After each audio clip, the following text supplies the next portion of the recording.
अस्सलाम वालेकुम। तो कैसे हैं आप सब लोग। Welcome to another vlog, welcome to another day in my life. तो जी अभी मैं बस आटा गूंदने लगी हूँ क्योंकि कल जो है वो मेरे मैके वालों की दावत है। मेरी सिस्टर जो हैं वो आई हुई हैं कराची से, मेरे बहन और बहनोई। तो उनका मैंने कल डिनर रखा है क्योंकि जब से शादी हुई है वो एक बार भी नहीं आए, तो मैंने सोचा कि क्यों ना उनको डिनर पर इन्वाइट किया जाए। तो बस यहाँ पर अभी मैं आटा गूंदने लगी। आज लोग सोच रहे होंगे कि आटा तो हाथ से भी गूंदा जा सकता है, तो यहाँ पर मैं बताती चलूँ कि मैंने कभी भी आटा नहीं गूंदा, ना मुझे आटा गूंदना आता है। तो यहाँ पर मेरे मामा बाबा ने जो है वो मुझे ये मशीन साथ लेकर दी थी। मेरी ज़िंदगी को आसान से आसान तर बना दिया है। और यार ये मैं कहती हूँ जो ब्राइड टू बीज़ है उनके लिए बेस्ट उनके पेरेंट्स की इन्वेस्टमेंट होगी और गिफ्ट होगा अगर वो अपने बच्चियों को जो है ये आटा गूंदने वाली मशीन गिफ्ट कर दें। कसम से बिल्कुल भी टाइम नहीं लगता, विद इन अ सेकेंड्स जो है वो इतना ज़बरदस्त आटा गूंज जाता है कि मैं आपको बता नहीं सकती हूँ। और बहुत कम टाइम में जो है ना वो आप काफ़ी ज़्यादा आटा गूंज सकते हैं। इसके अंदर केक बेक कर सकते हैं, ब्रेड बेक कर सकते हैं, जो भी चाहें आप। हर एक का जो है वो अपना अंदाज़ा होता है। तो मैं यहाँ पर 2 कप आटा लेती हूँ और साथ जो है वो 1.5 कप पानी ले लेती हूँ। मतलब जो कप मैं आटे के लिए यूज़ करती हूँ वही कप फिर मैं पानी के लिए भी यूज़ करती हूँ। या कभी अगर मुझे ज़्यादा आटा गूंदना हो तो मैं 4 कप आटा ले लेती हूँ, 2 कप पानी ले लेती हूँ। तो बस इसी तरीके से जो है वो मेजरमेंट के साथ इसके अंदर आटा गूंदता है और बहुत ज़बरदस्त आटा गूंदता है। मैं रिकमेंड करूँगी कि आप लोग प्लीज़ ये बाय करें, बहुत आसानी है। और विद इन अ सेकेंड जो है वो मेरा आटा गुन चुका है और बड़ा ही फ्लफ सा आज आटा गूंदा था। पता नहीं बाय चांस ये खुद ही से हो जाता है, कभी ये पतला गूंज जाता है, कभी ये जो है वो सख्त गूंज जाता है। मुझे तो खुद समझ नहीं आती कि आखिर होता क्या है, लेकिन बस ये अक्सर यही कुछ होता है कि मेजरमेंट्स वही होती हैं लेकिन फिर भी आटे का शायद फ़र्क होता है या क्या फ़र्क होता है। चाहिए मैंने नया आटा इस्तेमाल किया, शायद इस वजह से ये थोड़ा सा जो है ना रनी सा है। तो बाकी ये है कि जब इसको थोड़ी देर हम फ्रिज में रखते हैं तो ये बिल्कुल सेटल हो जाता है। तो यहाँ पर मेरा आटा गूंद के साथ साथ मैं अपना कोई और छोटा मोटा काम करती हूँ और within a blink of eye जो है ये आटा गुंज जाता है। और ये अब आप देख सकते हैं कि यहाँ पर आटा गूंद गया और मैं इसको उतारने की कोशिश कर रही हूँ। बस अब मैं हाथ गीले करके इसको उतारूँगी। मेरा आटा जो है वो गुन गया और मैंने इसको जो है वो एक एयर टाइट कंटेनर में निकाल के रख दिया। अच्छा बाज़ लोग कहते हैं इसको जो है वो स्टील के बर्तन में निकाल के रखना चाहिए, प्लास्टिक के बर्तन में नहीं रखना चाहिए।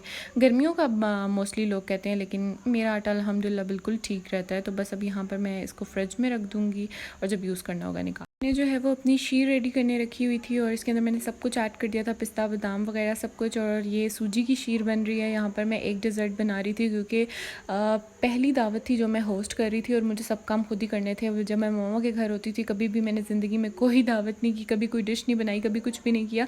और यहाँ पर मुझे सब काम खुद करने थे और मैं बहुत खुशी खुशी जो है ना वो बस बनाने पे लगी हुई थी। और अल्लाह करे अच्छी शीर बस वहाँ पर रेडी हो रही थी। और यहाँ पर बस मैं कैबिनेट साफ़ कर रही थी क्योंकि लाइट कलर्स तो इंसान करवा लेता है लेकिन उसके बाद इनको साफ़ करने में जान बहुत मारनी पड़ती है। तो बस यहाँ पर मैं अपनी वही जान मार रही थी इनको साफ़ करने के लिए।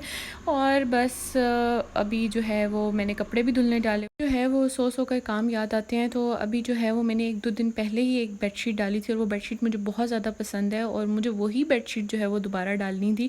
तो मैंने उसको वॉश करने के लिए डालना था, इस वजह से मुझे जो है वो बाकी के भी 2-4 कपड़े धोने पड़े। उसमें उस्मान का ट्रैक सूट था, मेरे 1-2 कपड़े थे।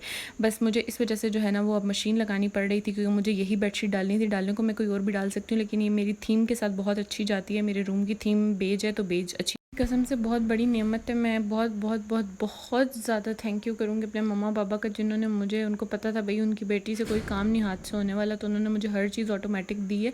तो बस यहाँ पर जो है ना ये भी मेरी बहुत बड़ी सहूलियत है और ये बहुत जल्दी जो है 2 मिनट के अंदर अंदर इसमें भी कपड़े वॉश हो जाते हैं। बस जितना टाइमर लगाओ उतने टाइमर के हिसाब से सब कुछ होकर ही निकलता है। आपको सिर्फ जाके रस्सी पर डालने होते हैं ऊपर। और मुझसे वो काम भी नहीं होता क्योंकि वो काम मुझे सबसे जहर लगता है, सबसे बुरा लगता है, ये रस्सियों पर जाकर कपड़े डालने वाला, ऊपर जाना, फिर कपड़ों को झटकना, फिर उनको डालना। तो बस यहाँ पर मेरी ज़िंदगी बहुत बहुत बहुत आसान कर दी है तमाम मशीनरी और मेरे मम्मा पापा ने जो है वो मेरी ज़िंदगी आसान कर दी है। यकीन जाने इतना कोई भी अंधा नहीं होता कि सामने डिटर्जेंट बॉक्स बना हुआ है और ना जाने कब से पता है कि इसके अंदर डिटर्जेंट डलता है, लेकिन फिर भी डालने की ज़हमत नहीं होती, यूँ ही ऊपर से डाल देती हूँ। मैं आटे का बाउल जो है वो वॉश करी थी, इससे पहले मैं तमाम बर्तन जो है वो वॉश करके जो है वो अभी फ्री हुई थी। लेकिन फिर भी अगर आप किचन का काम कर रहे हैं तो साथ साथ जो है आपको बर्तन जो है वो वॉश करते रहना चाहिए क्योंकि एंड पर अगर नहीं करेंगे तो वबाले जान बन जाएंगे, बढ़ते जाएंगे और फिर ये करना मुश्किल हो जाते हैं। तो मैं साथ साथ जो है वो वॉश कर रही हूँ अपने बर्तन। आज मैंने अपने लिए बहुत ज़्यादा काम जो है वो फैलाए हुए थे। एक तरफ मैं शीर बना रही थी, दूसरी तरफ मैं अपने कैबिनेट जो है वो साफ़ कर रही थी, तीसरी तरफ जो है मैंने कपड़े धोने डाले हुए थे। तो बस यहाँ पर मैं अपने तमाम तर काम कर रही हूँ। उस्मान फरमाइश करके गए थे कि आज रशियन सैलड बनानी है, तो अभी उनके लिए रशियन सैलड बनानी है, जबकि कल बननी है लेकिन फिर भी आज कल मैं फ़र्स्ट दावत होस्ट कर रही हूँ। यकीन माने मैं इतनी ज़्यादा एक्साइटेड हूँ, इतनी ज़्यादा खुश हूँ जिसका मैं बता नहीं सकती थी आपको कि मैं कितनी ज़्यादा खुशी से जो है वो तमाम तर काम करी थी। एक तो मेरे मैके वालों की दावत थी और दूसरा ये कि मेरी फ़र्स्ट दावत थी जो मैं होस्ट कर रही थी, तो उसके लिए भी मैं बहुत बहुत ज़्यादा एक्साइटेड थी। यहाँ पर आम कट कर लिए हैं जिसके अंदर मैंने कैबेज, ग्रेप्स, एप्पल और साथ जो है वो बनाना ऐड किया है, साथ ही ऑल पर्स की क्रीम ऐड। फ्रूट्स यहाँ पर कट हो गए थे और उसके बाद जो है वो उसमें मिक्सिंग करी थी और मिक्सिंग में mayonnaise, all purse milk, black pepper, mustard sauce और ये तमाम तर चीज़ें जो है वो क्रीम के साथ मैंने ऐड करके इसके अंदर ऐड की थी। और बस ये बहुत मज़े की रशियन सैलड बनती है, बहुत सिंपल और बेसिक सी रेसिपी है, होती तो शायद यही है लेकिन मैं स्टार्ट से बस उस्मान को नट्स वाली रशियन सैलड बहुत ज़्यादा पसंद है, तो वो फरमाइश करके गए थे कि आज नट्स वाली रशियन सैलड बनाना।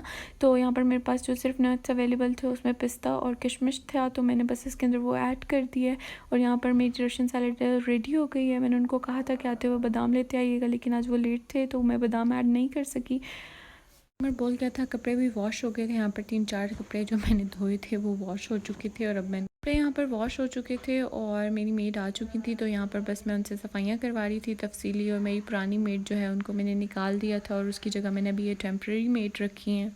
पहले ही मतलब उसी रात जो है वो मैंने सारी तैयारी करके रख ली थी। चिकन मैंने वॉश कर लिया था, अनियन कट हो गया था, वेजिटेबल्स कट कर लिए थे, चिकन स्क्यूवर्स की सारी तैयारी कर ली थी, इवन के मसाले भी लगा के रख दिए थे ताकि सिर्फ सुबह मुझे इनको स्टिक्स पर जो है वो लगाना पड़े। तो बस यहाँ पर मैं बहुत ज़्यादा शदीद थक चुकी थी क्योंकि मैंने आज इतने ज़्यादा काम किए थे कि शायद ही ज़िंदगी में मैंने इतने काम किए हों।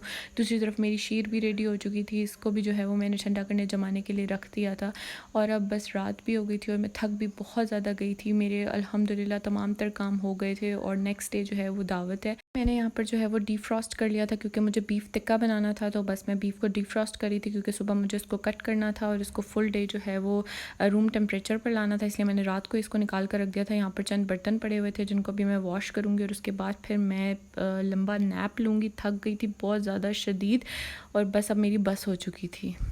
यहाँ पर सोते हुए भी जो है वो मुझे ख्याल आया कि बर्तन भी निकालने जो सुबह निकालने तो क्यों ना अभी निकाल लिए जाएँ। तो बस मैंने यहाँ पर बर्तन निकाल लिए और यहाँ पर मुझे अपनी मम्मा की बहुत ज़्यादा याद आई क्योंकि मेरी मम्मा मेरे साथ पूरी हेल्प करवाती थी, मैं उनके साथ हेल्प करवाती थी और हम यूँ मिलजुल कर तमाम तर काम कर लेते थे। यहाँ पर मैं ये कहना चाहूँगी कि यार प्लीज़ गेस्ट के लिए जो है वो ग्लास क्रॉकरी यूज़ किया करें। ये जो लोग प्लास्टिक की क्रॉकरी यूज़ करते हैं यार, ये बिल्कुल भी चीज़ एथिक्स में नहीं आती, बिल्कुल अच्छा नहीं लगता, प्रेजेंटेशन उसमें करते हैं बिल्कुल भी अच्छा नहीं लगता। यहाँ पर जो है वो नेक्स्ट व्लॉग होगा दावत व्लॉग, तो प्लीज़ अगर आप लोगों को मेरी वीडियो पसंद आई हो तो लाइक एंड शेयर करें, मेरे चैनल को सब्सक्राइब कीजिए। तब तक के लिए अल्लाह हाफ़िज़।